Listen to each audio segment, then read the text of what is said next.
aujourd'hui, la question qui est posée pour cette soirée, c'est d'interroger l'agriculture sur la possibilité d'avoir une autre alimentation. Alors je remercie Pierre Cotron d'être venu nous rejoindre pour essayer de répondre à cette question difficile, qui est d'actualité, parce que si vous suivez un peu l'actualité, on nous parle de fermes de 1000 vaches, de 2000, de 3000, on nous parle de fermes lointaines à 10 000. Et donc, cette question de l'alimentation et de l'agriculture cette question peut poser deux axes de réflexion en termes de production agricole, mais également en termes de choix de société.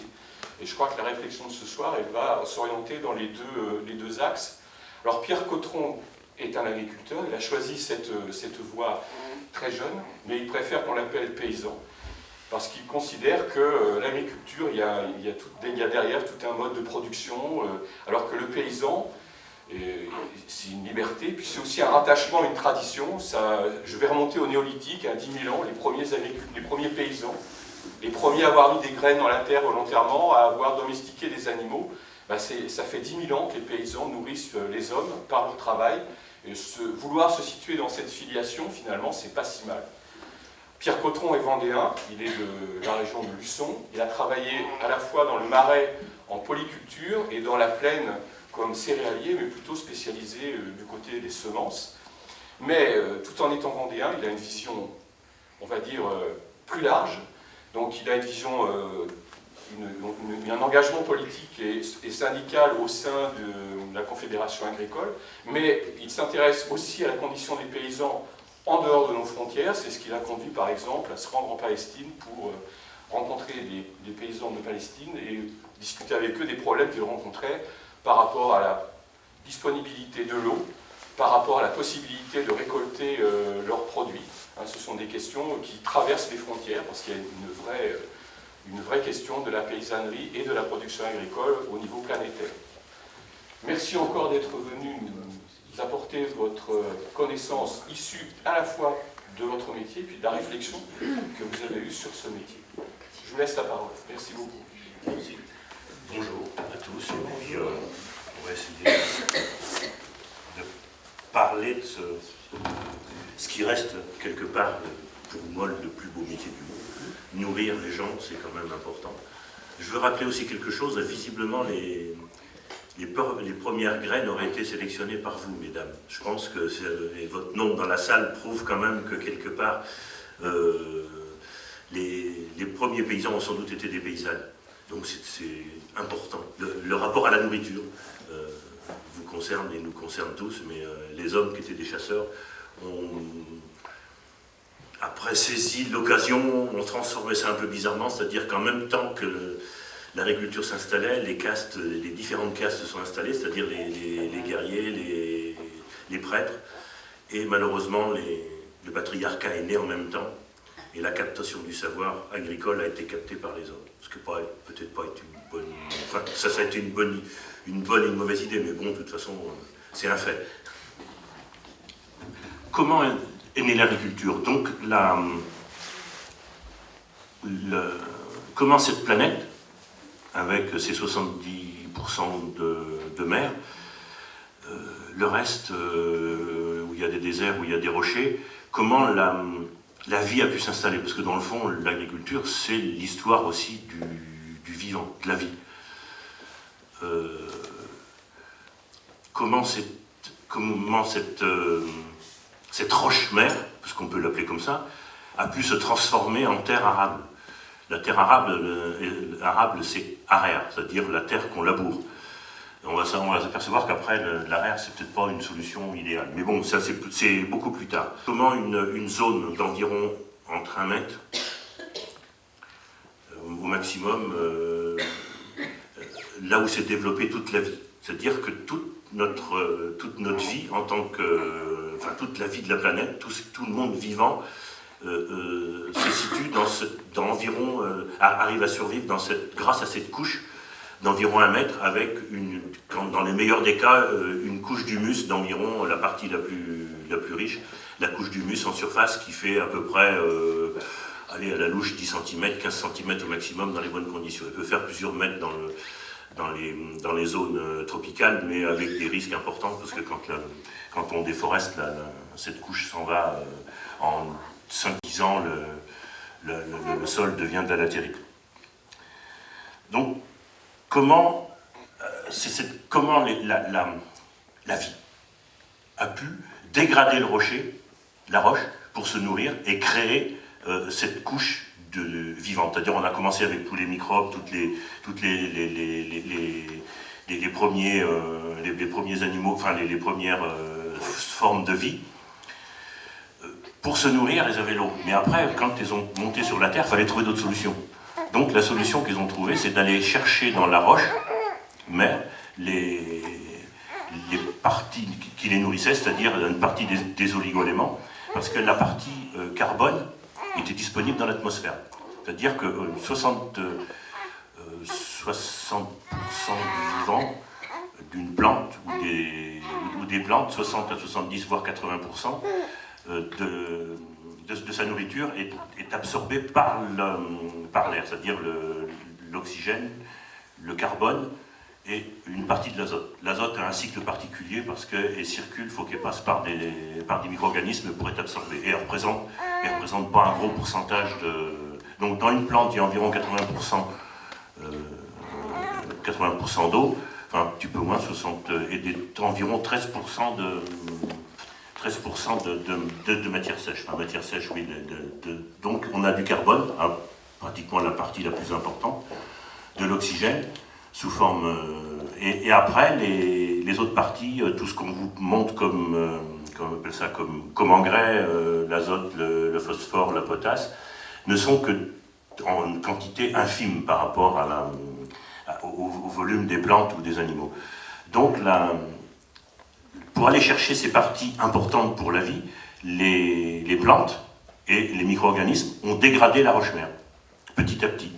Et sur plusieurs millions d'années, la couche de terre arabe s'est créée en surface, sur la couche, sur la partie émergée des océans.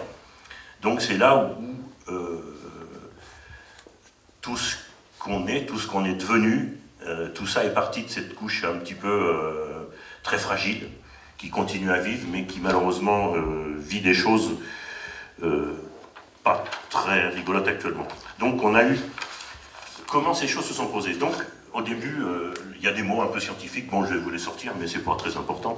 La partie destruction de la roche-mère, c'est l'apodogénèse. Comment le sol existe? Donc sur la planète, les différentes roches-mères, le granit, les roches après le calcaire, qui sont des roches qui sont nées longtemps après le granit, les plantes et les animaux les dégradent pour prendre l'infime partie nécessaire à leur survie. Donc, sur plusieurs millions d'années, j'ai dit tout à l'heure, il y a eu création de ce sol. Mais ce sol, c'est quelque chose d'assez complexe. C'est d'abord du caillou, de la pierre, des sables, et des argiles, parce que la dégradation de la roche-mère donne de l'argile.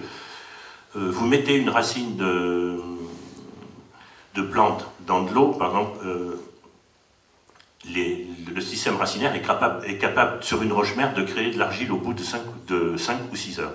Ben, c'est pas des quantités importantes, mais c'est-à-dire le travail des racines, l'acidité, enfin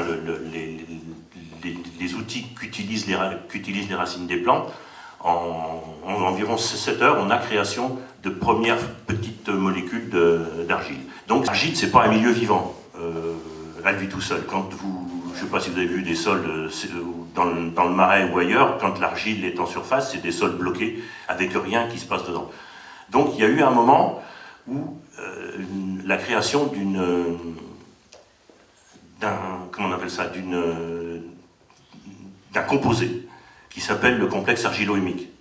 Autant les composés de l'air, l'oxygène, quand attachés avec le carbone, c'est on appelle ça des jonctions moléculaires extrêmement solides, le complexe argilo-humique, c'est des courants faibles. C'est quelque chose qui fonctionne avec des ions et des cations, c'est d'une fragilité absolue. Et c'est ça c'est cette partie-là qui est la partie la plus riche et la plus importante du sol. C'est-à-dire qu'on a des argiles qui vont s'associer avec la matière organique, qui est le résultat de la mort des plantes ou de la mort des animaux, qui vont se décomposer et riches en carbone en particulier. Donc ce sol, cette partie, et c'est la partie qui est la partie la plus qui est sur le sol, c'est-à-dire les mulches,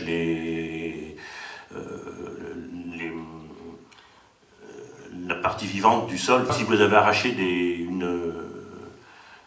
une touffe d'herbe ou une plante, on voit que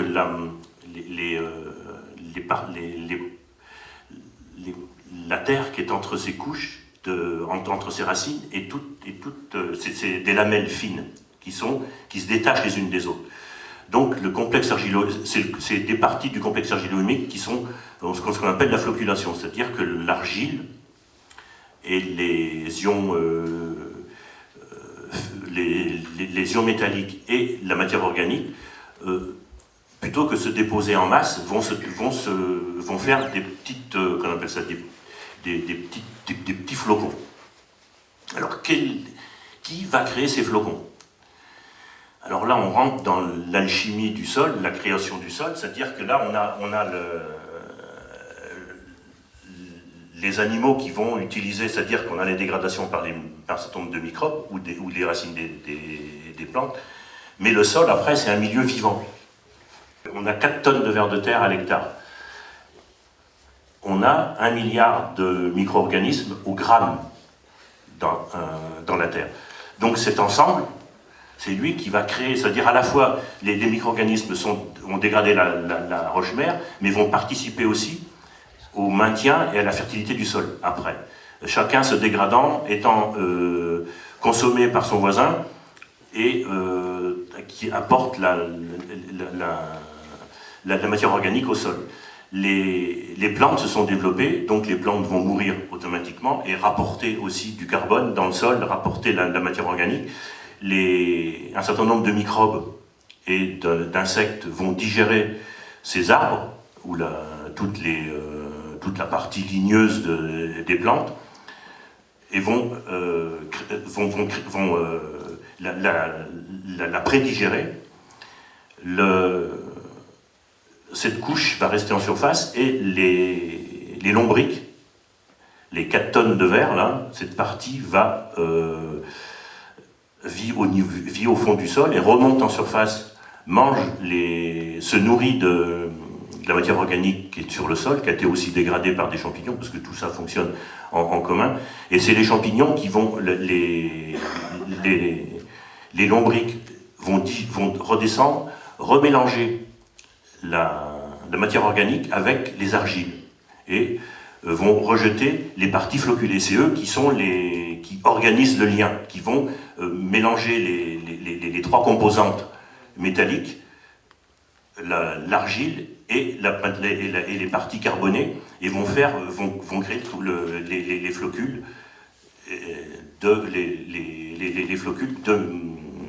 du composé argilo-humique. Dans les zones tropicales, on est sur un fonctionnement différent, c'est-à-dire que dans les zones tropicales, le système est complètement emballé par rapport à chez nous, c'est-à-dire que la rapidité de transformation est beaucoup plus rapide. À partir du moment où on a la chaleur, c'est pas le lombric qui travaille dans ces zones, c'est carrément des termites, des millions de termites, qui, elles, pareil, rejettent tout le système, rejettent pareil des flocules, mais qui ont un avantage par rapport au système, au complexe argilo-humique des pays tempérés, c'est que ces parties sont beaucoup plus solides. Mais ça n'empêche pas que quand on déboise, sur 10 ans par exemple, dans les pays tropicaux, là, on tombe sur la latérite et sur des sols complètement stériles. Parce que la partie vivante du sol est partie. Et quand les êtres humains ont commencé l'agriculture, le sol était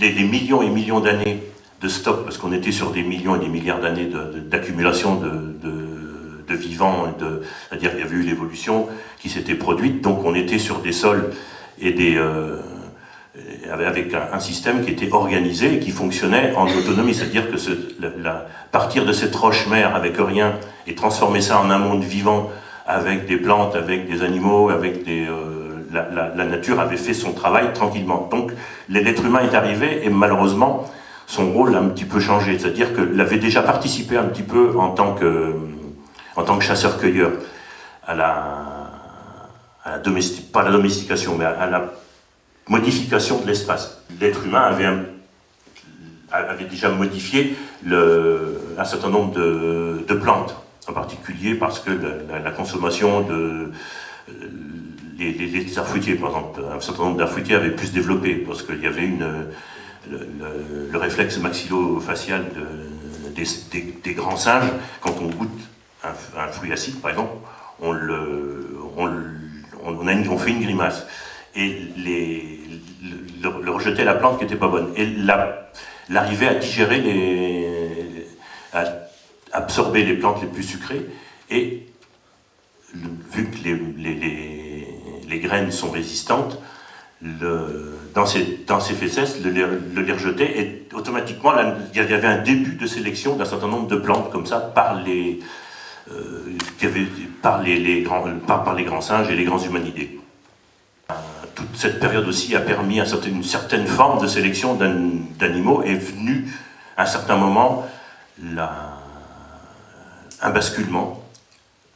Il y a environ 10 000 ans, un petit peu, bon, c'est entre 10 000 et 7 000 ans en gros.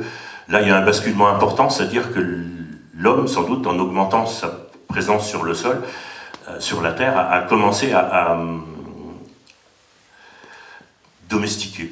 On peut parler de domestication des plantes et des animaux. C'est-à-dire qu'on a l'agriculture est démarrée dans 3 endroits à la fois, c'est-à-dire en Chine, sur un delta, dans le croissant fertile, qui nous est plus familier à nous, et puis aussi en même temps en Amérique du Sud, vers le Yucatan. Donc l'agriculture est démarrée dans 3 points différents de la planète, pratiquement en même temps. Alors que on ne peut pas parler qu'il y avait de communication entre ces grands points. Je ne pense pas que les êtres humains aient des moyens de se communiquer à ce moment-là. Donc c'était, comment on appelle ça, des effets en cascade, c'est-à-dire que les hommes découvrent et font avancer des techniques à un certain moment, globalement, pour répondre à des besoins. Donc la domestication de ces plantes et de ces animaux, pour ce qui nous concerne, nous, c'est-à-dire la domestication des céréales, dans le bassin du Tigre et de l'Euphrate, en général, c'est là où est partie une partie de l'agriculture, avec la sélection, ce qui devait être assez facile d'ailleurs, à ramasser des céréales. C'est les premières plantes qui ont été domestiquées par l'homme. Il y a une théorie sur la domestication, c'est-à-dire que cette domestication n'a pas eu lieu dans les zones tropicales. Parce que le mode d'alimentation, les chasseurs-cueilleurs des zones tropicales n'avaient pas besoin avaient environ pratiquement 10 000 plantes à disposition et utilisaient ces plantes de façon, comment on appelle ça, naturelle, ça poussait beaucoup. Donc, et puis il y avait aussi un rapport à la possibilité de remettre par exemple une bouture au sol. Donc la plante, il n'y avait pas besoin de domestiquer, on circulait dans la forêt et on retrouvait la plante. Tandis que dans les zones arides, un peu plus arides du bassin méditerranéen, la cueillette des céréales pour les manger, un être humain, en 1 heure, pouvait cueillir environ 1 kilo de graines. Donc on avait un début comment on appelle ça, un début d'activité, c'est-à-dire qu'on n'était pas dans une zone où la nourriture était visiblement abondante. Donc la domestication a commencé à partir de ce moment-là, c'est-à-dire comment on allait pouvoir multiplier cette plante, en obtenir une quantité plus importante, donc l'utilisation, le semis, c'est-à-dire que les paysans ont commencé à ce moment-là, ou les paysannes, à ressemer les plantes pour pouvoir les récolter. Donc on a une compréhension des mécanismes de reproduction par rapport aux zones tropicales où peut-être qu'elles maîtrisaient la production des plantes, mais l'abondance et le fait de, comment on appelle ça, de travailler avec des boutures, on n'avait pas à attendre quelque part. La plante, on avait des plantes à disposition, tandis que dans ces zones de steppe, enfin, c'est pas, oui, des steppes, fallait, la récolte était quand même beaucoup plus... on fallait récolter, stocker pour pouvoir continuer à se nourrir. Donc à partir de ce moment-là, les êtres humains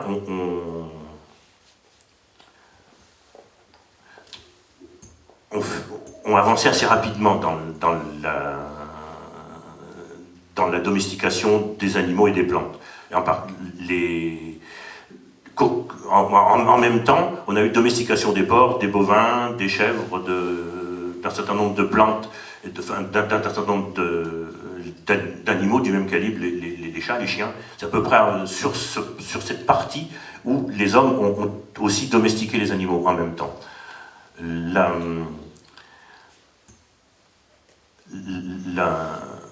Assez rapidement, les consommations de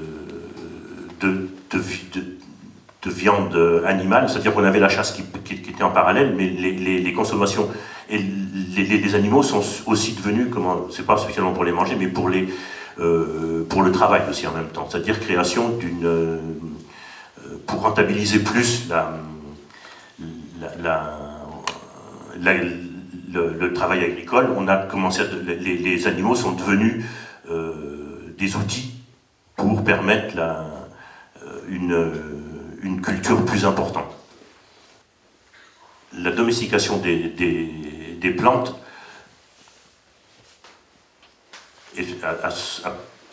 a eu lieu dans cette période, c'est-à-dire que depuis cette période-là, depuis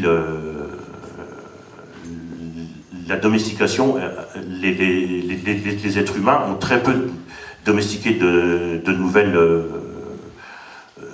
plantes. On arrive par exemple à l'Empire romain où là on a encore quelques plantes qui ont été sélectionnées et qui ont été domestiquées, 6 ou 7 en particulier, un certain nombre d'arbres fruitiers qui sont arrivés. Il y en avait déjà de sélectionnés avant, mais et on arrive à la fin de l'Empire romain, où depuis pratiquement on n'a jamais sélectionné de nouvelles plantes, c'est-à-dire qu'on travaille toujours avec le stock de plantes et d'animaux domestiqués au début. Actuellement, on est sur des stocks de plantes relativement limités, quoi. La sélection des plantes, je crois, et la domestication est passée par un côté, c'est-à-dire que c'était un petit peu l'idée aussi des chasseurs-cueilleurs qui avaient cette habitude aussi de replanter un tronçon de leur alimentation. Il y avait un côté quand même au niveau de la spiritualité qui était assez important. L'agriculture et se nourrir était un acte qui relevait de la spiritualité, c'est-à-dire qu'on remerciait régulièrement la nature, Dame Nature, ou après, quand le monothéisme est venu, on remerciait Dieu de nous donner notre pain quotidien, quelque part. Donc sur cette longue durée, la nourriture avait, comment on appelle ça, été chargée de respect et de spiritualité. Toutes ces périodes étaient quand même aussi frappées, par des moments où la population humaine augmentait, par des famines. Donc là, il y a un moment où ces sociétés paysannes pouvaient se développer des techniques de culture pour intensifier, c'est-à-dire de l'irrigation ou des techniques un petit peu différentes. Et l'irrigation mal gérée, par exemple, avait tendance à détruire les sols. C'est-à-dire qu'on a eu comme le croissant fertile, le Tigre et l'Euphrate, l'utilisation massive de l'irrigation entre les deux fleuves. On avait des systèmes de canaux, et cette agriculture a chargé les sols en sel et a fait disparaître assez rapidement la fertilité des sols. Donc la seule région qui a réussi à vivre sans trop de crise et qui continue à fonctionner, c'est le bassin du Nil, avec les crues annuelles du Nil en Égypte, qui permettaient de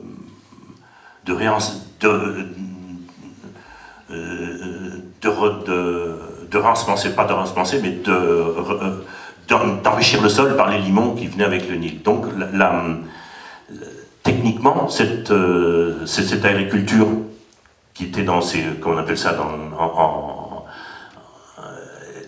plein de sociétés, par exemple en Amérique, se sont développées, ont épuisé les sols. Par exemple, dans un certain nombre de tribus indiennes ont épuisé les sols. On peut penser que les Incas ont disparu aussi à cause de crises, sans doute de crises alimentaires ou de crises d'usure des sols. Les techniques n'étaient pas toujours très au point pour renouveler le sol.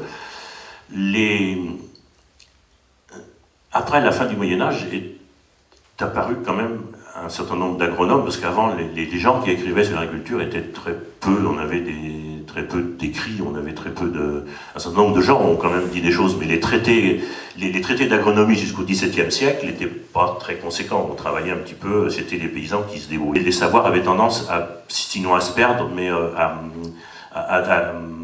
ne pas répondre toujours aux destructions, à l'épuisement du sol. Donc on arrive au XVIIe siècle où un certain nombre on peut les appeler agronomes, après tout, pourquoi pas, se sont mis à réfléchir et à penser une agriculture qui pouvait peut-être permettre on a eu la création du bocage, c'est-à-dire que comment on ramène et comment on peut protéger cette partie superficielle du sol, ce fameux complexe argilo-humique, comment on peut le régénérer de façon, comment nous, êtres humains, on va pouvoir le régénérer. Donc là, on a l'apparition du bocage, on trouve une solution pour réengraisser le sol. Donc, plutôt que de laisser les animaux en veine pâture et que déposent leur bouse un peu partout, on peut peut-être les récupérer, les mélanger avec les fans de céréales, enfin les pailles, les déchets de bois. Donc là, la richesse du paysan, je ne sais pas si vous avez tous, pour les plus vieux, connu, c'était que la richesse du paysan, c'était son tas de fumier. C'est-à-dire que à partir du XVIIe siècle, la terre a été nourrie de façon un petit peu plus, d'une façon différente et artificielle, parce que dans le fond, c'était pas la régénération du système argilo-humique a été possible à partir de ce moment-là. C'est-à-dire que là, pour la première fois, à mon avis, les paysans ont commencé à maîtriser le processus qui permettait de maintenir de façon sur la durée la fertilité du sol. À partir du XVIIe siècle, on a eu diminution des famines pratiquement, mais la population a continué à monter. Mais à partir de ce moment-là, à partir des années, on arrive à partir de là jusqu'à la révolution verte. La nationalisation et la création et le début du capitalisme a été plus exigeante au niveau de la rentabilité. Donc on a des critères de rentabilité qui sont apparus à ce moment-là, et l'agriculture a été un petit peu pour augmenter les productions, en particulier l'azote, les scientifiques ont aussi étudié et on s'est aperçu qu'il y avait pour l'instant trois éléments importants, c'est-à-dire l'azote, le phosphore et la potasse. Donc ces éléments étaient produits en quantité, ont été produits en quantité importante au moment de la Première Guerre mondiale pour faire les explosifs. Au sortir de la Première Guerre mondiale, les industriels, pour éliminer les stocks, parce qu'il y avait des stocks colossaux de nitrates, parce que c'était le nitrate qui servait à faire les explosifs, pour éliminer leurs stocks, ont décidé à partir du moment où à l'époque les scientifiques avaient trouvé que les plantes pouvaient permettre, avaient besoin de se développer beaucoup plus vite avec l'utilisation d'azote, vendu aux paysans, l'azote pour la production les rendements augmentaient momentanément beaucoup plus vite. Le problème, c'est que les sols ont tendance à se dégrader un petit peu plus vite. Les industriels ont compris que l'agriculture était peut-être un moyen de capter de maîtriser la nourriture. Donc, à partir de ces années-là, en particulier aux États-Unis, il y a eu le début de la sélection des plantes. C'est-à-dire qu'avant, les paysans, au cours des 10 000 ans, avaient sélectionné une quantité importante de plantes de façon, ce qu'on appelait la sélection massale. Il n'y avait pas les paysans reprenaient la plante la plus intéressante ou la plus belle qui poussait et la ressemaient. Donc, petit à petit, on avait eu une sélection qui permettait on gardait les plantes les plus prolifiques et les plus intéressantes. Et dans chaque région, les paysans sélectionnaient des plantes qui étaient adaptées au type de sol, au climat, et qui poussaient dans de bonnes conditions pour la multiplication pour les plantes, pour la nourriture. À la fin du XIXe siècle, un stock colossal comme ça, sur les 10 000 ans de développement de l'agriculture, un certain nombre de gens avaient le stock de graines et de plantes s'était enrichi de façon importante. Et chaque paysan multipliait ses semences. À partir de cette période-là, pour des raisons très pratiques, techniques, la demande la demande pour la nourriture augmentant toujours de façon importante, les industriels, un certain nombre d'industriels ont commencé à s'intéresser à ces plantes. Et là, le type de sélection a été un peu modifié, c'est-à-dire que, par exemple, on peut prendre l'exemple du maïs. Le maïs avait un avantage, c'est-à-dire que le maïs se multiplie de façon particulière, c'est-à-dire l'inflorescence mâle et l'inflorescence femelle sont séparées de façon importante. C'est-à-dire que, je ne sais pas si vous avez vu un maïs, un pied de maïs, mais l'épi, qui est la partie femelle, est insérée sur la tige et la partie mâle est là-haut. Donc il y a un certain nombre des paysans, c'était des agriculteurs américains, ont réfléchi et ont dit voilà, on peut peut-être les multiplier. Donc là on a eu on a eu création des premiers hybrides, c'est-à-dire qu'on multiplie les plantes, on sélectionne la plante, on enlève la partie mâle et on peut féconder avec une autre plante. Donc on peut créer des variétés différentes, ce que les paysans n'avaient jamais fait jusque-là. À un moment où on utilisait la sélection massale, on était sur une reproduction pratiquement, c'est-à-dire les plantes se créaient leur propre hybride, on peut parler d'hybride, une hybridation naturelle. Alors, au moment où on sélectionnait les plus belles plantes, on améliorait de façon globale l'hybride. Tandis que là, à partir de ce moment-là, on a eu séparation des deux parties, de la partie mâle et femelle. Donc on a plus, ces gens ont sélectionné de façon séparée et ont pu créer des variétés totalement nouvelles. Quand on crée un hybride, la première sélection, c'est-à-dire quand on a mélangé la première fois, on obtient de temps en temps, parce que c'est pas une certitude, on obtient une plante qui a les qualités à la fois du plant mère et de la plante mère, donc on a une plante qui va avoir beaucoup plus de rendement sur une plante qui va produire beaucoup plus une fois, et après elle n'est plus multipliable.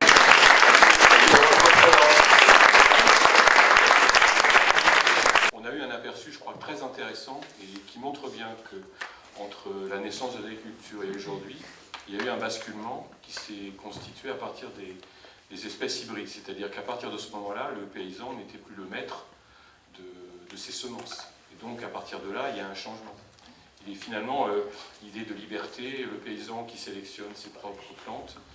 Là, il y a une rupture. Donc, je crois que c'est intéressant qu'on entre dans des questionnements, parce que vos préoccupations, c'est ce qu'on a pu voir à l'atelier, sont liées à cela, c'est-à-dire il y avait des pistes, je vais vous laisser poser vos questions, mais il y avait un certain nombre de pistes qui étaient le domaine de la santé, le domaine de la qualité des produits.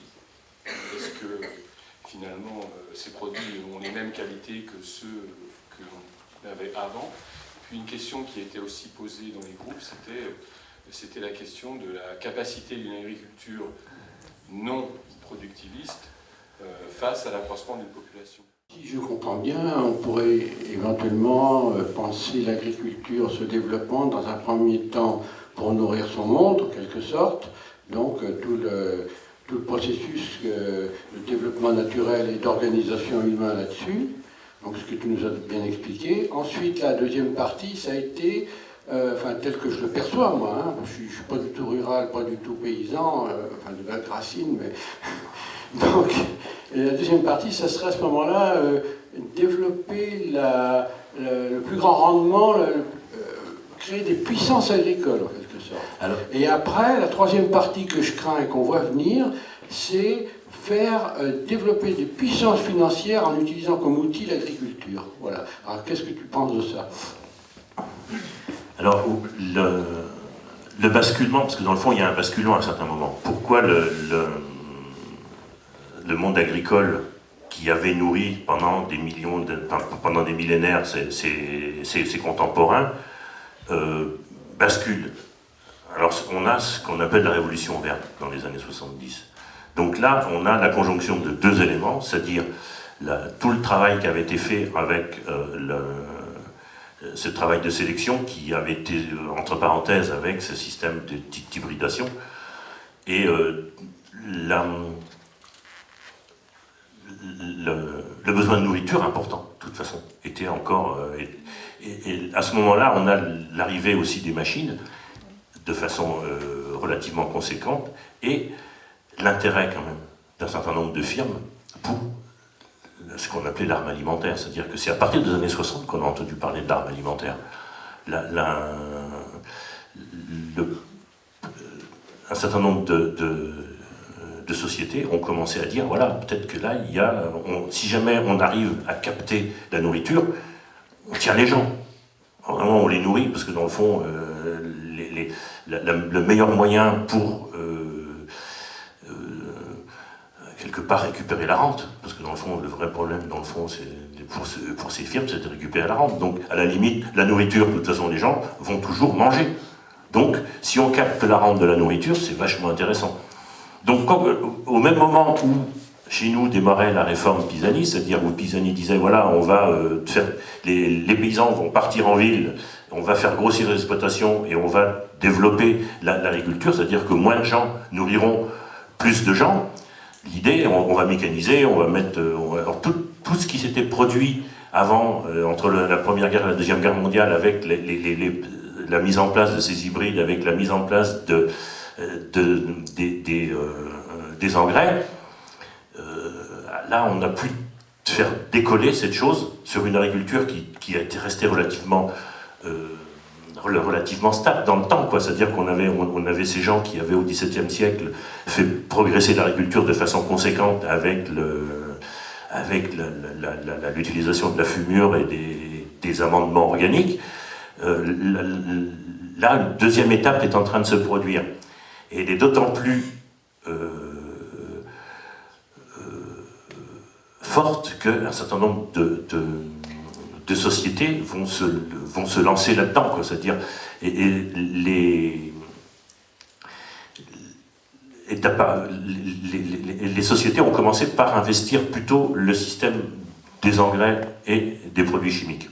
C'est-à-dire que ces plantes à qui on apportait de la nourriture, c'est-à-dire que les plantes ne se nourrissaient plus tout à fait normalement comme avant. C'est-à-dire avant, on avait ce système qui était d'utiliser la capacité du sol avec le mulch et la terre arable. On avait des choses qui fonctionnaient, on avait un renouvellement, on était dans le cycle naturel quelque part. On avait bien un renouvellement permanent, on n'était pas dans l'usure du sol par rapport aux périodes précédentes. Et là, l'arrivée massive de ces ces deux éléments, des engrais et des produits chimiques, ont complètement déséquilibré le fonctionnement de la plante. C'est-à-dire que l'utilisation d'engrais a enclenché pratiquement automatiquement l'utilisation de produits chimiques, parce que les plantes se sont développées, c'est-à-dire qu'on est passé vers des plantes qui se développaient beaucoup plus, qui étaient beaucoup plus fragiles. Donc on a commencé à soigner les plantes pour leur permettre de résister aux maladies. Là, on a enclenché un phénomène qui, très rapidement, a pris une vitesse, c'est-à-dire qu'on a été dans pratiquement de Caribancilla, quoi, par rapport à ça. La nourriture qui était créée par ce type de produit était totalement différente. C'est-à-dire qu'avant, quand on mangeait un produit, elle était riche en plein de...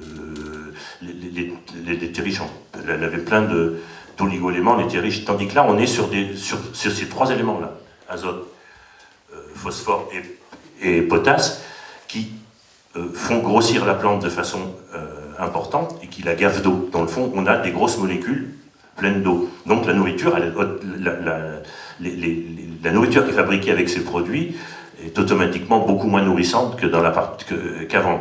En plus, vu que la plante était fragilisée par ce phénomène de développement un petit peu trop anormal, parce qu'on peut parler d'anormalité, c'est-à-dire qu'on n'était pas on était dans quelque chose qui était forcé. Donc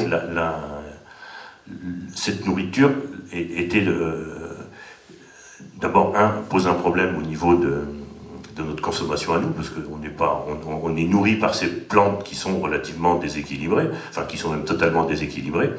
Et deux, la fragilité a fait que l'industrie chimique a essayé de trouver des solutions rapidement. On a eu le DDT, on a eu un certain nombre de... Et dans les 15 ans qu'on suivi, malheureusement, un certain nombre de plantes, les molécules chimiques ont tout de suite ont été rapidement dépassées par la capacité qu'ont les insectes et les maladies, les champignons, parce que dans le fond, tout ça, c'est du vivant. Il faut partir du principe qu'il n'y a pas de mauvaises herbes, il n'y a pas de mauvaises plantes, il n'y a pas de mauvais microbes.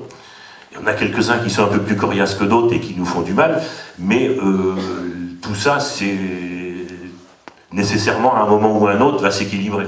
Donc, la fragilité des plantes a fait que là, on est arrivé à un moment où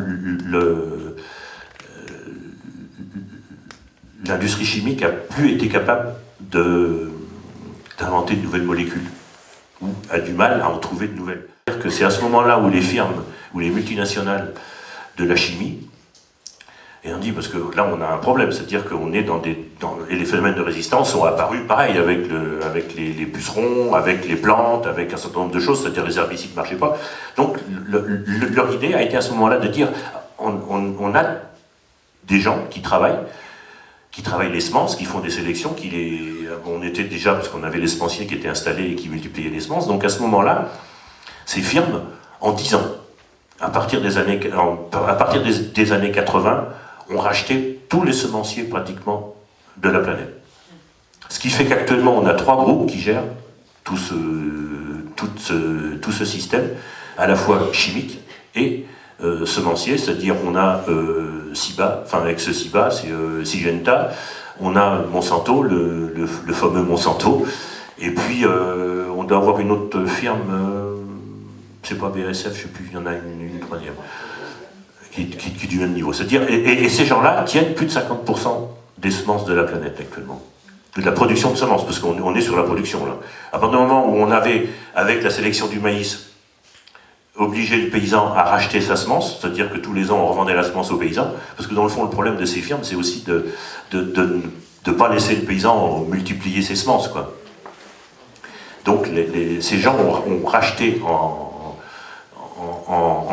10 ans, ont racheté pratiquement une partie du patrimoine génétique disponible en céréales sur la planète, enfin disponible en plantes. Bon, après c'est un peu moins vrai pour les arbres fruitiers parce que le système est un petit peu différent. Deuxième question. Oui, est-ce qu'il y a une autre question? Oui. C'est pas une question, monsieur, mais c'est pour compléter ce que vous dites, si vous permettez. Oui. Bon, merci. Parce que vous nous annoncez des choses qui sont dramatiques, mais moi je vais aller plus loin. Il y a un diplôme qui existait au niveau de la couche de l'humus dont vous nous parlez. Ces millions d'animaux qui vivent, les lombrics, c'est extraordinaire le nombre d'espèces qu'il y a, et il y a un entretien, une économie de l'humus qui se fait naturellement à travers ces animaux. Et il y avait un diplôme universitaire qui existait, je ne suis pas de la partie, eh bien l'influence de ces trusts a fait que ce diplôme n'existe plus. Ce diplôme n'existe plus. Donc on aura maintenant des générations futures d'agriculteurs ou de producteurs, etc., qui ignoreront cette réalité, cette dynamique vitale de l'humus, vous voyez, et qui diront, mais oui, mais il faut qu'on trouve des moyens, puisque la Terre ne résiste pas. Alors qu'on a annulé ce qui se faisait. Je ne sais pas si vous êtes d'accord. Oui, de toute façon, c'est le dernier à avoir été formé par ce système, c'est Claude Bourguignon, qui est un agronome reconnu et qui travaille sur la conservation des sols actuellement. Et mais je pense que de toute façon, ces diplômes vont renaître nécessairement, parce que de toute façon, on est à un point de non-retour, parce que parallèlement à la disparition de ce diplôme, parce que les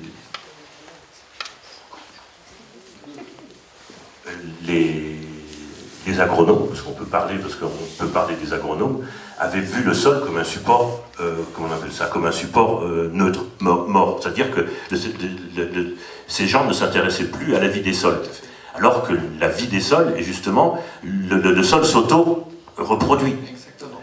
Et les agriculteurs, pendant des millénaires, ont pratiqué l'auto-conservation des sols dans de plus ou moins bonnes conditions, parce que malheureusement, c'était pas toujours... quelquefois, la surexploitation faisait la disparition, mais globalement, un bon paysan, c'est un paysan qui conserve et qui continue à conserver, à préserver, à augmenter la fertilité de son sol. C'est pas un paysan qui met des produits chimiques et puis qui voit son sol se dégrader. Ce que vient de dire monsieur, je crois que j'ai vu un agriculteur ou quelqu'un qui refaisait par rapport au brick un reportage à la télé, où il y a un reportage à la télé plutôt. Et je ne sais plus quel endroit, mais je sais que ça a été remis en place. Ça se remet en place, quoi. Par contre, il y a des fermes qui commencent à s'installer dans le centre de la France, avec 1000 ou 2000 vaches, ou 100 ou je sais pas quoi, et qui vont faire pareil que les Américains. Je ne sais pas s'ils vont faire avec l'OGM, mais j'espère pas, parce que la France ne veut pas. Mais il y a des endroits où ça va se remettre à l'agriculture biologique, et ça vient de plus en plus en France. Je profite que le micro passe devant moi. pour pousser encore le bouchon en disant, vous avez évoqué l'arme alimentaire, mais on est déjà dans une guerre alimentaire entre le pouvoir financier et les consommateurs. Le pouvoir financier, son intérêt, c'est de créer de la rareté et de la valeur ajoutée. C'est à travers les industries agroalimentaires, chimiques, les producteurs de semences aussi, c'est de raréfier les variétés, c'est d'éloigner les centres de production des consommateurs, c'est de faire qu'une côte de porc vaille moins cher qu'un paquet de cigarettes.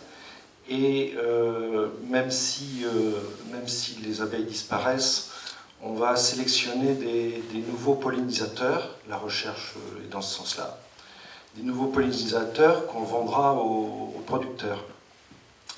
Et donc la guerre alimentaire, c'est plus l'arme alimentaire vis-à-vis de tel ou tel pays, encore que les ventes de terre en Éthiopie, où on expulse les gens pour faire du sucre et ailleurs de l'huile de palme dans les pays tropicaux, c'est déjà aussi des formes de positionnement, de stratégie alimentaire. Mais on est bien dans quelque chose qui nous conduit dans une impasse, c'est-à-dire que d'une part, en 45 ans, la population a quand même doublé, la population mondiale est passée de 3,5 milliards, à l'époque où je passais mon bac, ça m'avait marqué, mais aujourd'hui on est 7 milliards et on va vers 9, et peut-être 11. Les terres, les déserts avancent, le réchauffement climatique plafonne aussi les rendements. Il faut en avoir conscience. C'est bon, je vous renvoie à un article de Sciences et Vie de décembre dernier qui observe que sur les 3 céréales, riz, blé et maïs, on a une stabilité des rendements depuis 10 ans en trompe-l'œil. C'est-à-dire que les sélections arrivent à maintenir des volumes. Or, les sélections en laboratoire devraient contribuer à une augmentation des rendements. Et donc, l'effet des aléas climatiques plafonne complètement les rendements de ces 3 céréales, qui représentent quand même, enfin,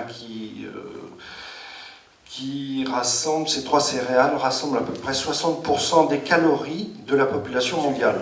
Alors après, il reste la betterave, la pomme de terre, etc. Et donc, tous ces facteurs-là conduisent de toute façon à une rareté des sources d'alimentation et à toujours plus d'investissement en technicité et en financement, et donc retour sur financement qui échappe forcément aux producteurs et aux consommateurs que nous sommes tous. Alors, pour conforter vos propos, on est sur une stabilisation des rendements, mais la stabilisation des rendements est surtout due à la dégradation des sols. C'est-à-dire que les techniques qu'on utilise depuis, qui ont été même inventées au début de l'agriculture, c'est-à-dire la fameuse araire, la charrue. La charrue, au moment où on a eu le tracteur Renault, le tracteur Renault s'est transformé en machine qui est énorme actuellement. Et la façon dont les agriculteurs travaillent le sol actuellement détruisent les sols. Je ne sais pas si vous avez vu quand il y a un orage dans le bocage, parce que quand l'agriculture du XVIIe siècle a fixé, elle a planté des haies, elle a planté tout plein de choses, elle limitait le ravinement. L'eau qui sortait des parcelles était propre, c'était de la belle eau claire. Depuis que l'agriculture s'est intensifiée, les sols s'en vont, les sols partent. C'est-à-dire que là, on perd plusieurs milliers de tonnes de terre par an. Et c'est de la terre arable, c'est cette fameuse couche-là qui nous permet de vivre qui s'en va. Et l'intensification de l'agriculture fait que ce sol se dégrade c'est-à-dire qu'on est dans la destruction des sols. Quand il y a un orage dans le bocage, avec la destruction des haies, je ne sais pas si vous avez vu les bas de parcelles, on a des ravinements. On a des ravines de plus d'1 mètre de profondeur quand il y a des gros orages. Donc on est bien dans l'intensification de l'agriculture, en plus de la dégradation et de la simplification du nombre de plantes qui sont que les êtres humains utilisent, le sol aussi est après disparaître. On est dans le plafonnement des rendements est dû à ça aussi en même temps. C'est-à-dire qu'on a beau améliorer génétiquement les plantes, d'autant plus que quand on les améliore, on les rend plus fragiles. Parce que de toute façon, il faut mettre plus d'engrais, plus de produits chimiques. Le travail du sol violent fait que la terre s'en va. Donc on a une réduction de la surface de terre arable sur la planète de façon drastique. C'est sûr que la réponse momentanée des firmes ou des pays, c'est d'aller louer ou racheter des terres en Éthiopie ou en Afrique, mais c'est une solution à court terme. Je pense que il faudra trouver des réponses. Il y a des réponses assez rapidement. Demande ce que tu peux en donner pour finir pour revenir à la nourriture. Quand par exemple on va acheter à une AMAP ou à un agriculteur voilà. Comment il fait lui pour protéger sa parcelle de l'invasion éventuelle des produits chimiques. Des produits chimiques. Est-ce que c'est une illusion? Est-ce que vraiment il peut cocooner son endroit? Et est-ce qu'il y a un moyen de protéger il y en a une. terre, comme chacun on essaye, je pense si on est là, de protéger la façon dont on mange et tout ça, quoi. Est-ce que c'est possible aujourd'hui? Oui, la plantation de haies, par exemple, pour empêcher les produits chimiques de... Attendez, il y a un micro qui circule. Oui, donc moi je suis tout à fait d'accord avec ce que disait Pierre Cotteron par rapport au bocage et aux plantations de haies, parce qu'effectivement moi je viens mes parents étaient paysans et il y avait une ferme de 12 hectares et j'ai vécu cette destruction des haies au moment où ça s'est fait pour le remembrement, et on a vu immédiatement, j'entends encore mon père dire mais ils sont fous de faire ça. Voilà. Donc moi je voulais, par rapport à tout à l'heure, l'idée de recherche de rentabilité par rapport à l'alimentation, par rapport à l'agriculture, c'est vrai qu'il y a eu un moment dans l'histoire, alors je ne sais pas si c'est 10 ans, 15 ans, 20 ans, où il a été décidé que, je pense que ça doit faire 20 ans sûrement au moins, que l'agriculture devait rentrer dans l'Organisation mondiale du commerce. Et donc à partir de ce moment-là, eh bien, on savait qu'on recherchait cette rentabilité. Mais moi, ce que je voulais, à quoi je voulais revenir par rapport à la rentabilité, puisqu'il faut parler de ça dans un monde capitaliste que personnellement je récuse, eh bien, dernièrement, j'ai rencontré des paysans et des agriculteurs bio qui nous expliquaient comment ils font pour vivre. Alors, ils vivent peut-être pas très bien aujourd'hui parce que malheureusement, ils ne sont pas soutenus par l'Europe comme on espérerait qu'ils le soient pour pouvoir renverser la vapeur comme tu le sous-entendais, Pierre. Donc, et ils nous disaient que eux, dans leur ferme biologique, ils arrivaient, ils font du bio. Alors après, ils le font depuis 30 ans, c'est pas d'aujourd'hui. Eh bien, ils arrivent en transformant leurs produits à faire vivre. Eux, ils font vivre 5-6 personnes. Encore une fois, je vous dis, ils ne vivent pas forcément avec des salaires énormes. Mais 6-7 personnes, ici, en Vendée, qui peuvent vivre grâce à ce travail et qui font de la nourriture qui est excellente. Voilà, moi, ce que j'avais envie de dire. Alors, vous pouvez après... Je pense qu'on peut peut-être aussi réfléchir en disant, voilà, est-ce que c'est inéluctable cette chose-là? Est-ce qu'on va continuer à voir les sols partir à l'aventure à travers les rivières et partir dans le fond des mers? Est-ce qu'il y a des solutions? Oui, il y a des solutions. Il y en a une, la production bio, il y a la permaculture, il y a le semis sous couvert, c'est-à-dire que là, comment on fait pour redonner au sol ses capacités productives et sa richesse de vie qu'elle avait avant cette révolution verte. Donc, un certain nombre de techniques ont été mis au point, par exemple le semis sous couvert. Peut-être que l'agriculture sera jamais... Est-ce qu'on peut rêver, de dire oui, bon, de toute façon, la solution, c'est quand même peut-être de réinventer cette agriculture ancienne. Non, je pense qu'on est dans une logique de... C'est-à-dire, on va être 9 milliards, quoi. Donc, il faut quand même les nourrir, les 9 milliards de personnes. Mais est-ce qu'on ne peut pas redonner, à partir du moment où on sait que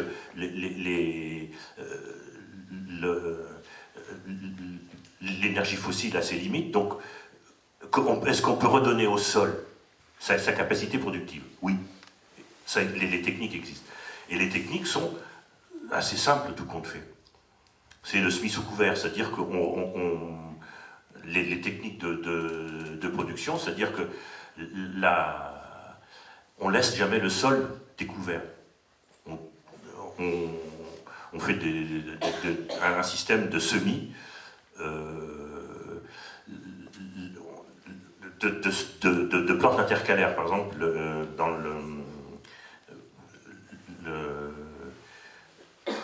on travaille avec du matériel, on touche peu la charrue, c'est-à-dire que la charrue c'est rare, hein, ce système qui fonctionne depuis pratiquement depuis 8000 ans, il faut la foutre à la poubelle, la charrue, parce qu'elle remue le sol et remet en circulation de façon intensive le carbone, parce que dans le fond, comment on va le garder ce putain de carbone dans le sol et pour qu'il puisse aller s'accrocher dans le complexe argilo-humique et gonfler.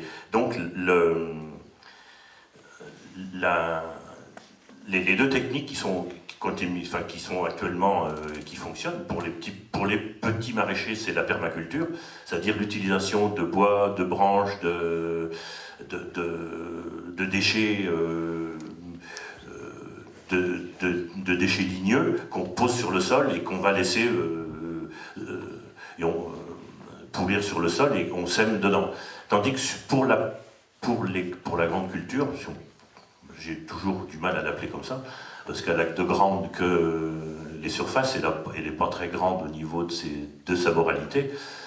Le semis sous couvert, on supprime la charrue, et on utilise des outils qui vont, avec des disques, qui vont semer les graines directement dans le sol. Donc quand on récolte le blé, par exemple, on va couper le blé assez haut, on va garder environ la paille sur 20-30 cm, 40 cm, on récolte que l'épi, quoi, en gros. Et à partir de là, on passe avec un semoir et on sème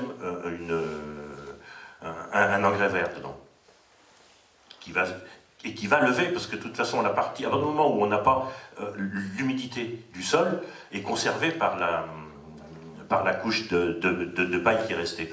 Donc la graine va lever assez vite et va occuper le sol assez rapidement.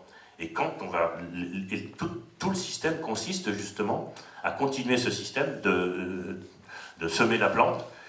Quand on la récolte, on sème dans les fans de cette plante l'engrais vert qui va redonner des fans, et quand on va semer la plante, quand on va ressemer le blé à l'automne ou le maïs au printemps suivant, on le ressème pareil dans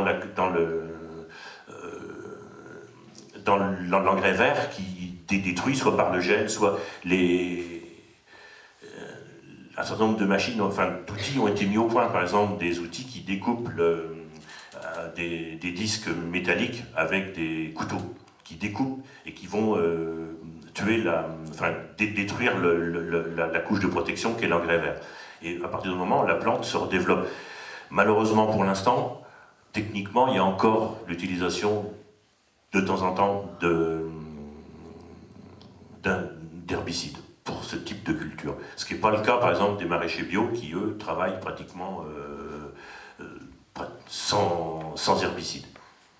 Bon, je soutiens sans réserve ce qui vient d'être dit au niveau des cultures, enfin des nouvelles modalités culturelles introduites par l'agriculture biologique, chez les maraîchers et d'autres, mais on est en Vendée aussi dans un département d'élevage. Tous, je crois, notre génération est celle qui a consommé le plus de protéines animales de toute l'histoire. J'ai étudié un petit peu l'époque de la Révolution verte avec des amis notamment qui parlaient de l'instauration du système maïs-béton.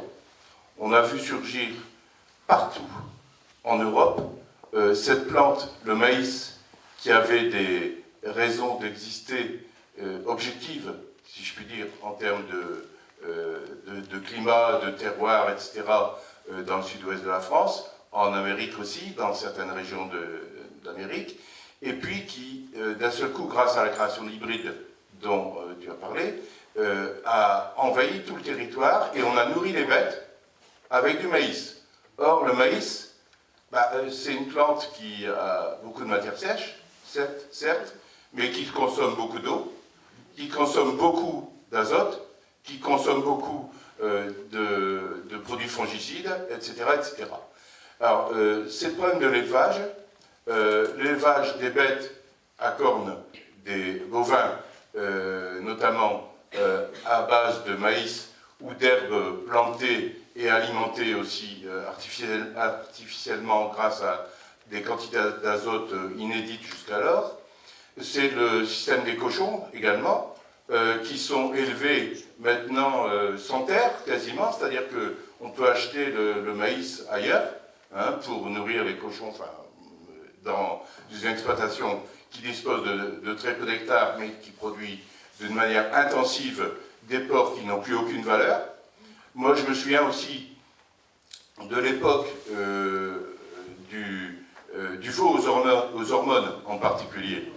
Et je voudrais rappeler quand même que c'est l'Union européenne, la PAC, qui a permis la création d'entreprises agroalimentaires qui ont poussé à cette intensification telle qu'on nourrissait à un moment donné les agriculteurs qui produisaient du lait, fournissaient l'entreprise donc de transformation du lait en matière première en quelque sorte. Celle-ci enlevait l'eau du lait, revendait la poudre de lait grâce à des subventions de l'Europe, de l'Union européenne, enfin de la CE à l'époque. Et on a poussé comme ça l'élevage de veaux dans des cages et avec des anabolisants qui ont augmenté la teneur en eau des animaux en particulier, qui ont fait grossir les animaux. On a fait la même chose pour les taurillons notamment. Alors, je vais arriver à une question quand même. C'est qu'on a spécialisé les espaces. En Union européenne, tout à l'heure, on parlait de nourrir la population. Et c'est effectivement de ça qu'il s'agit. Mais il s'agit d'une population mondiale. Or, pour ce type d'agriculture intensive européenne et nord-américaine notamment, on a finalement spécialisé des espaces dans des pays du Sud, en Amérique latine, en production de soja, qui était utile pour permettre ici de nourrir les animaux en complément en maïs notamment, pas seulement le soja, mais d'autres plantes également. Et on a empêché le développement agricole des paysans africains aussi. Alors bon, moi je suis d'accord, les solutions locales, elles existent, c'est sûr, il faut les développer, il faut s'inscrire là-dedans. Mais en même temps, on est obligé de penser mondial aussi, d'une certaine façon. Alors comment, quelle est ta vision des choses double finalement, locale et mondiale? Alors,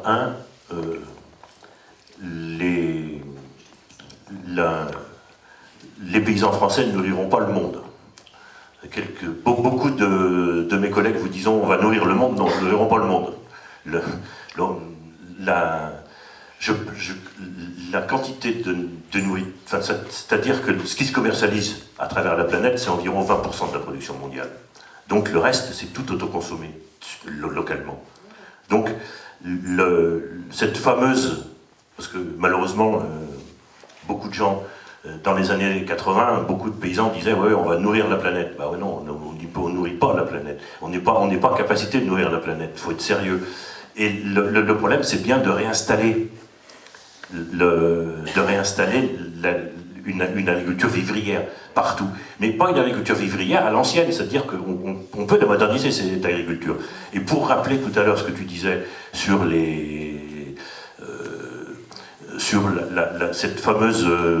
ce fameux couple maïs-soja qui nourrit pratiquement toute la viande qui est produite actuellement sur la planète est à base de maïs et de soja. Le problème, c'est que à l'époque, là, quand on a parlé tout à l'heure quand je vous ai parlé du XVIIe siècle, au moment où, en parallèle de la création des bocages, de la création de l'empilement et de la création du tas de fumier, richesse du paysan, a été sélectionnée une plante qui s'appelle la luzerne et qui a apporté des protéines. Donc cette plante était intégrée aussi. Imaginez que dans les années 50, il y avait 3 millions d'hectares de luzerne en France. On en a, allez, à la louche 200 000 actuellement. Et en plus, on vous dit, ah putain, ça coûte cher, parce que faut déshydrater, c'est une catastrophe, ça coûte du pétrole. C'est vrai, mais on peut peut-être l'utiliser autrement. Pourquoi la déshydrater? Si jamais on la remettait partout, on aurait des protéines intéressantes et pas chères pour nourrir les animaux. C'est-à-dire, mais pratiquement aussi, pourquoi la Bretagne est sur un océan de merde de porc? Ben, c'est tout simple, hein. C'est que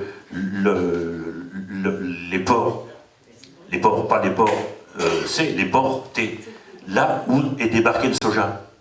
C'est-à-dire que la production s'est développée à proximité de ces fameux ports qui permettaient de débarquer le soja et de le transporter sur peu de distance. Quels sont les pays qui produisent du porc en quantité importante ou qui ont industrialisé ce type de production? Le Danemark, la Hollande, la Bretagne. Et il y aurait aussi la Galice peut-être, mais je ne sais pas trop. Là. Je pense que la Galice est aussi embarquée dans le bateau. Donc on a bien quelque part créé aussi un déséquilibre, c'est-à-dire que le fonctionnement de la planète, enfin le fonctionnement capitaliste du système, les Américains se sont captés un produit clé dans cette guerre alimentaire, l'ont capté le soja. En disant, voilà, nous on tient un bout, maintenant on capte une partie de la rente avec ce système. Et là, on est bien dans... Alors, oui, c'est vrai, comment casser ce système? Qu'est-ce que ce serait une agriculture vivrière? Alors, l'agriculture vivrière, c'est celle qui nourrit... c'est-à-dire qu'elle était faite pour nourrir... C'est-à-dire que, si tu veux, elle nourrissait le paysan et les gens qui vivaient autour de lui. Mais alors, aujourd'hui, ça aurait du sens? Ça voudrait dire quoi? Qu'est-ce que ça voudrait dire aujourd'hui? Ben, si tu veux, consommer local. C'est-à-dire produire et consommer local. Tu trouves que ça a du sens aujourd'hui, tu trouves? C'est une bonne idée par rapport à ce que monsieur dit, entre le monde, penser le monde aussi, et comment faire le pont entre tout ça? Alors le problème, c'est qu'il faut changer complètement les modes de fonctionnement de l'agriculture actuelle, quoi. Comment on peut réinstaller, et d'autant plus que le sol, si on leur donne sa fertilité, le peut redevenir à partir du moment... Parce que le vrai problème, c'est que l'agriculture, en grossissant, les fermes en devenant énormes, 300, 400, 500 hectares, l'agriculteur ou l'agro-industriel ou l'agro-industriel qui travaille sur cette terre n'a pas la lecture de ce qui se passe dans ces parcelles. Elle a beau acheter un drone, parce que maintenant on est en train de les équiper de drones pour leur dire, putain, vous allez voir, on sait tout ce qui se passe dans la parcelle. Ils peuvent toujours savoir ce qui se passe dans la parcelle, à partir du moment où l'on ne peuvent intervenir qu'avec un engin lourd, et le sont condamnés à traiter et à mettre de l'engrais. Ils n'ont pas d'autre solution. Techniquement, ces gens n'ont pas d'autre solution. Donc, on nous vend un système qui ne peut pas durer dans le temps. Dans le sens où il faut énormément d'énergie fossile. Un tracteur, ça consomme. L'engrais, ça consomme de l'énergie fossile. C'est des milliers de tonnes de carbone fossile qui sont utilisées pour nourrir, pour créer un kilo de céréales ou un kilo de viande. Donc on est bien dans un système qui va à sa perte, quelque part.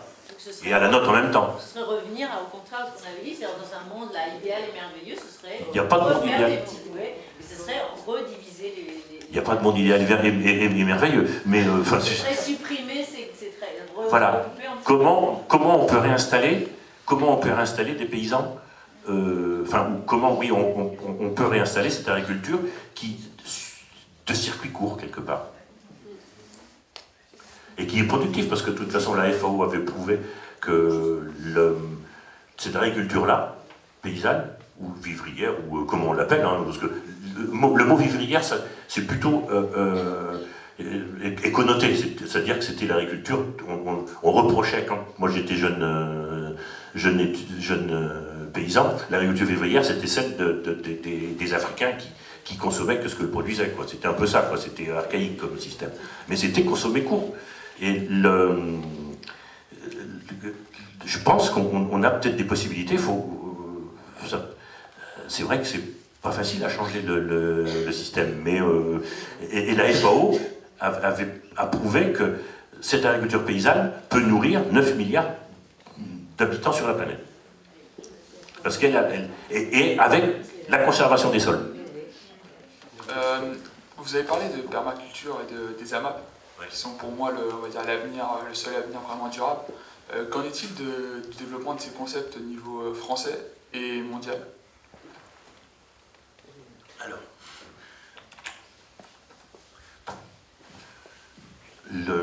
la permaculture actuellement, c'est à mon avis, c'est le lieu où la création de savoir se fait le plus dynamique. Mais c'est un savoir partagé. C'est pas le savoir des agronomes et des techniciens de laboratoire du système classique. C'est-à-dire que là, on est sur un savoir.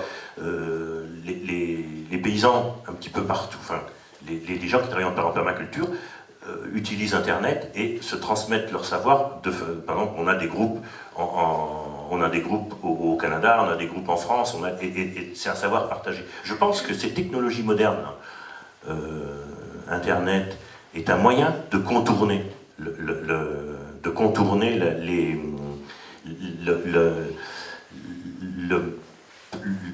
la captation de la génétique et de la reproduction des plantes au niveau faite par les firmes, par les multinationales. Parce que c'est un savoir de terroir qui est partagé et qui avance assez vite. Et qui, actuellement, on a les techniques sont mises au point, les outils. Ces gens aussi créent des outils. Dans des ateliers participatifs, actuellement, on trouve des outils pratiques, simples, qui ne sont pas fabriqués par les industriels, qui sont fabriqués par les paysans ou qui sont fabriqués par et cette chose, à mon avis, va assez vite. Est-ce qu'elle pourra rattraper, le système productiviste? Je ne sais pas.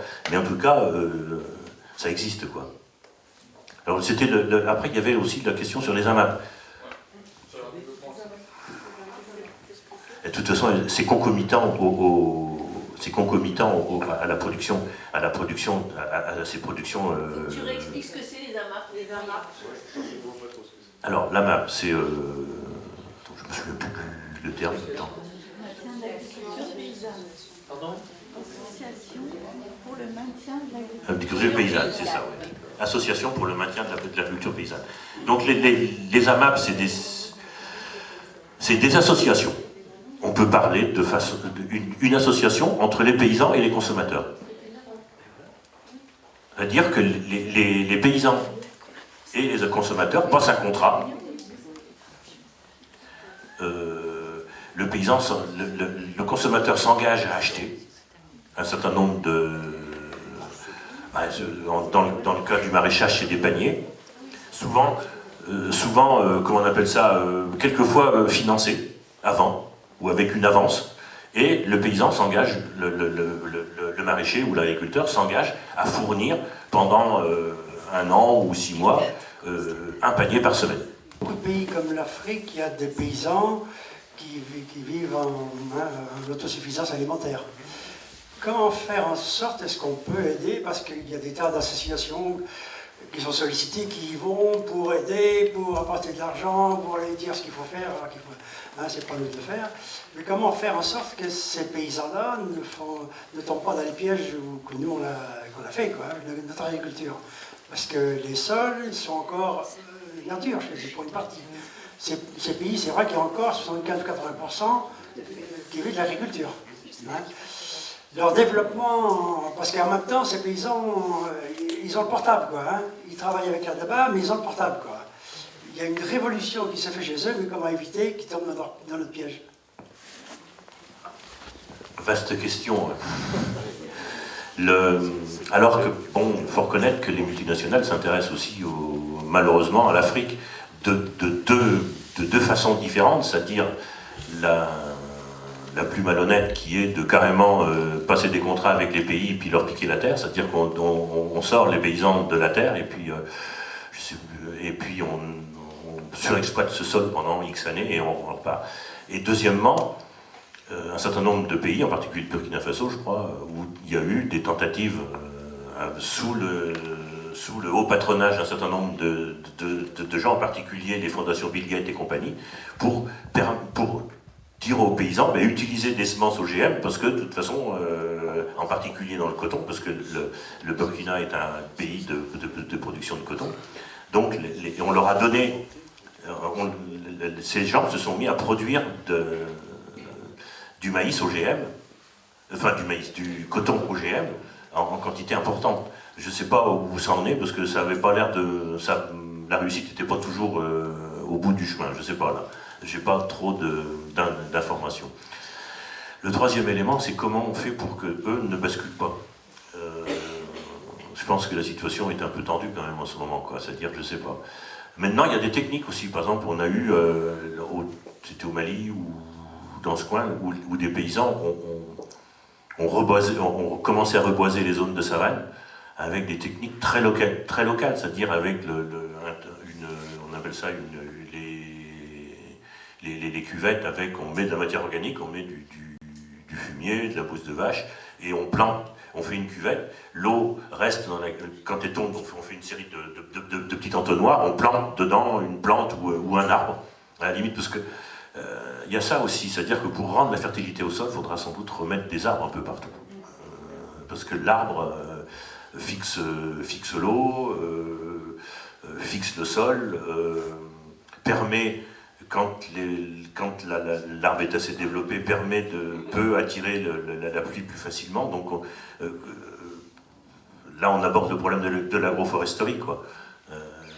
Le troisième élément, par rapport à ce que je disais tout à l'heure, c'est-à-dire la permaculture, les techniques de conservation des sols, c'est aussi l'agroforesterie, c'est-à-dire planter des arbres, des alignements d'arbres, pas refaire le bocage à l'ancienne, mais refaire un nouveau bocage, différent, mais c'est possible, parce que de toute façon, tout ça, vous pouvez chercher sur Internet, vous cherchez agroforesterie, vous trouverez, les techniques sont là. Maintenant, c'est des volontés, c'est des décisions que peut-être les citoyens peuvent prendre. Merci Pierre Cotron pour cette intervention.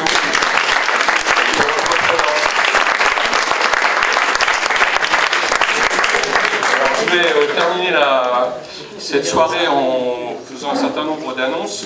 D'abord, je vais vous donner la date de l'atelier qui est un peu avancé.